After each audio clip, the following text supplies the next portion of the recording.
Alhamra arts council Lahore میں مولانا ظفر علی خان کی 69ویں ورسی کی مناسبت سے سیمینار کا انعقاد کیا گیا۔ اس موقع پر یونیورسٹی آف ساؤتھ ایشیا کے وائس چانسلر میاں عمران مسعود کا کہنا تھا پہلے تو میں like to congratulate university of South Asia کے اسٹوڈنٹس. ہمارا جو میڈیا اسٹڈیز کا ڈپارٹمنٹ ہے under the leadership of doctor Aamir Bajwa and his team and all the students, آپ نے جو ڈاکیومنٹری آج بنائی ہے وہ بڑی زبردست ہے. اور اس ڈاکیومنٹری میں یہ چھوٹے سے ٹائم کی ڈاکیومنٹری تھی لیکن میسج بڑا اسٹرانگ تھا اس کا.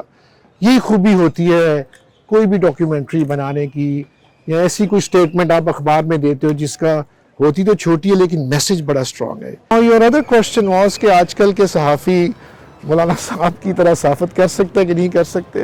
It is very difficult. اور اس زمانے کی جو اسٹرگل تھی وہ مختلف تھی، اور اس زمانے میں تو برٹش رول تھا، کوئی بیسک رائٹس نہیں تھے، سول رائٹس نہیں تھے.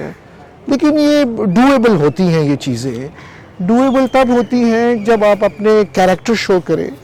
میں نے ابھی بھی یہ کہا کہ کانٹینٹ آپ کا جو ہے ان پرنسپلز پہ بیس کرنا چاہیے جو کہ آپ صحافی ہو کے لکھ رہے ہیں یا جو بول رہے ہیں، اس کے اندر وزن ہونا چاہیے.